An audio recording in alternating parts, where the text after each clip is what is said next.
Hello, hi dears. Welcome back to my channel. చూడండి friends, ఒకే ఒక look ఇచ్చేసేయండి ఇక్కడంతా ఏమేమి ఉన్నాయో. ఓకే,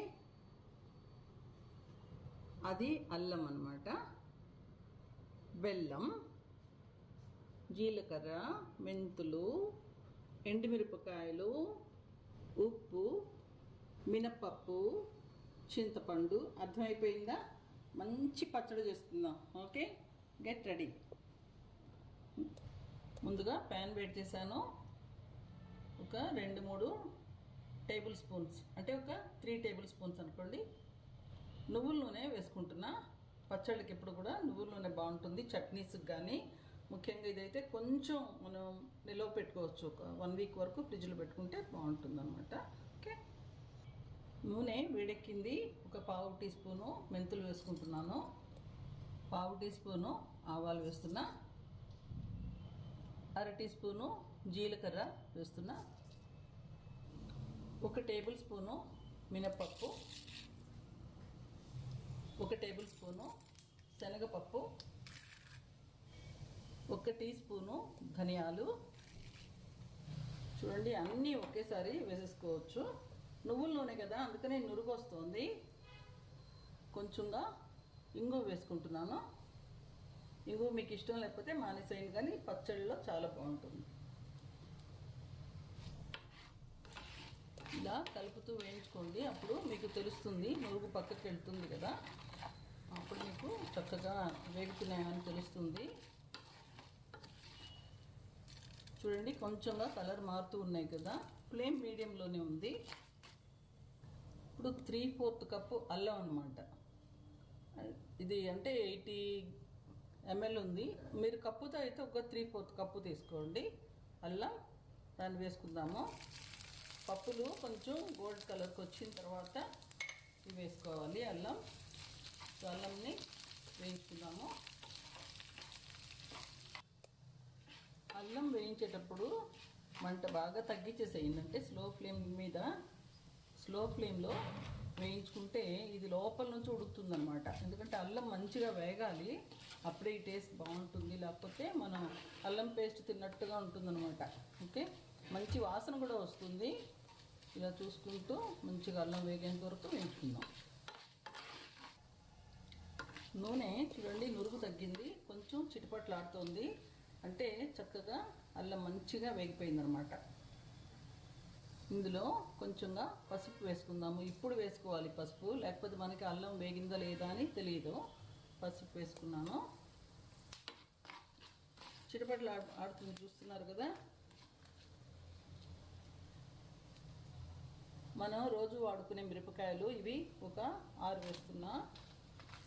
తర్వాత కాశ్మీరీ చిల్లీస్ అంటారు, ఇవి చూడండి ఇట్లాగా ఉంటాయి.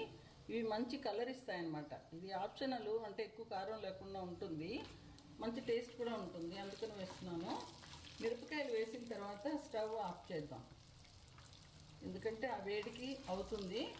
అలా వేయించడం వలన కలరు చాలా బాగా వస్తుంది అన్నమాట. ఓకే, చూడండి, స్టవ్ ఆఫ్ చేసాం కదా.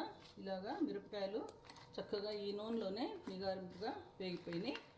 ఇప్పుడు తీసి పక్కన పెట్టి కొంచెం చల్లారే వరకు ఉంచుకుందాము. చూడండి, మళ్ళీ ఇంకొక చిన్న ప్యాన్ పెట్టుకున్నాను. అందులో ఒక 1/2 కప్పు నీళ్ళు పోసుకుంటున్నా. ఇది వేడెక్కనిద్దాము. ఇప్పుడు నీళ్ళు మంచిగా తెరులుతున్నాయి కదా. ఇంత ఒక చిన్న నిమ్మకాయ అంత చింతపండు తీసుకున్నాను. చూడండి, ఇంకా దీన్ని ఇప్పుడు ఈ వేడి నీళ్ళల్లో వేసేసుకుందాం. మనం నిల్వ ఉంచుతాం కదా, అందుకని చింతపండు ఇలా ఉడికిస్తే మంచిది. చూడండి, ఉడుకుతూ ఉంది కదా. ఇప్పుడు మెత్తగా ఇలాగా నలిపి పెట్టుకుందాము. ఇట్లా స్పూన్తో గట్టిగా ఒత్తేస్తే నలిగిపోతుంది, కాకపోతే ఈ చింతపండు అంతా పడుతుంది అనమాట. ఓకే, ఇప్పుడు మీకు చూపిస్తా ఇట్లా కావాలి. చిన్న మిక్సీ జారు తీసుకున్నాను. అందులో ముందుగా ఎండుమిరపకాయలు వేసుకుందాము.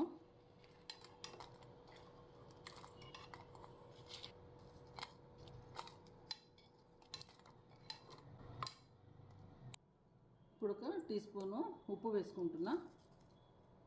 ఉప్పు కావాలంటే తర్వాత కూడా యాడ్ చేసుకోవచ్చు. ఇప్పుడు ఈ పప్పులు తర్వాత అల్లం అంతా కలిపి వేయించింది చల్లగా అయిపోయింది. ఇందులో వేసుకుంటున్నాను. మిరపకాయలు వేసాం, ఉప్పు వేసాం. ఇప్పుడు ఇవన్నీ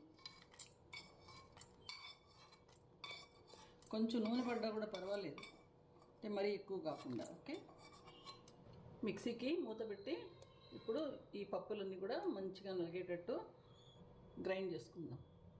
ఓకే, చూడండి మంచిగా ఇలాగా కోర్సుగా నలిగింది. ఇప్పుడు చూస్తున్నారు కదా, అంటుకున్న ఈ పచ్చడి అంతా కూడా మధ్యలోకి చక్కగా స్పూన్తో తీసుకోండి. తీసిన తర్వాత ఇప్పుడు చింతపండు వేసుకోవాలి. ఈ చింతపండుని వేసుకుందాము. ఇది ఎక్కువేమీ కాదు, ఉడికిన తర్వాత కొంచెం ఎక్కువ అనిపిస్తుంది కానీ కాదు, ఎందుకంటే అల్లం ఘాటుగా ఉంటుంది. తర్వాత దీనికి బెల్లం కూడా వేస్తాం కదా, ఉప్పు బెల్లం అన్నీ ఉంటాయి ఇందులో, కారం కూడా ఉంటుంది. సో ఇది చాలా చాలా బాగుంటుంది. ఇలా వేసుకోండి. ఇలా ఉడకబెట్టేటప్పుడు చింతపండుని తప్పనిసరిగా కడగాలన్నమాట. మనం ముందు కొంచెం కడుక్కునే వాడుకోవాలి ఎప్పుడు కూడా చింతపండుని. ఒక్కసారి చింతపండుతో చక్కగా పైకి కిందకి కలిసేటట్టు కలుపుకుందాము. ఇప్పుడు బెల్లం వేస్తున్నాను చూడండి. బెల్లము ఇది 1/4 కప్ అన్నమాట. ఇంత పడుతుంది తప్పనిసరిగా. ఓకే, దీన్ని కూడా మంచిగా కలిపేసేయండి. ఇప్పుడు గ్రైండ్ చేసుకుందాం. చూడండి ఫ్రెండ్స్, ఈ పచ్చడి అంతా రుబ్బేశాను. ఇప్పుడు టేస్ట్ చేసి చూస్తే నాకు కొంచెం పుల్లగా అనిపిస్తుంది అనమాట. అంటే చింతపండు పులుపు ఎక్కువ అనిపిస్తుంది, కానీ మెజర్మెంట్ అదే.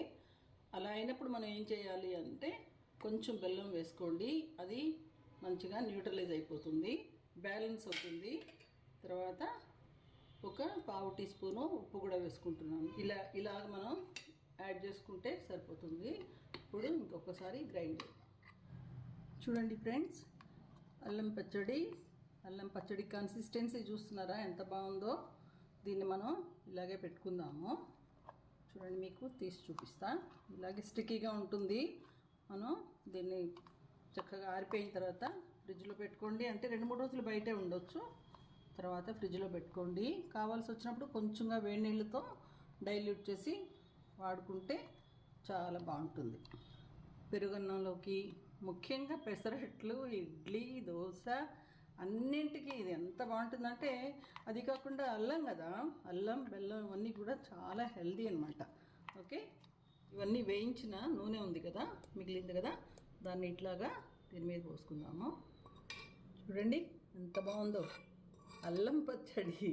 అదిరేటి అల్లం పచ్చడి అనమాట ఇది. ఇంకా ఏమి దీనికి ఇంకా ఢోకా లేదు, అసలు పాడవటానికి ఛాన్స్ కూడా లేదు. అంత బాగుంటుంది. తప్పకుండా చేసుకోండి. అన్ని టిఫిన్స్లోకి ఇది మీకు నిజంగా అన్నింటిలోకి అనమాట. అసలు అల్లం పచ్చడి ఇట్లా నాలుగు మీద తగిలించుకుంటే చాలు, అంత బాగుంటుంది. Okay, thanks for watching.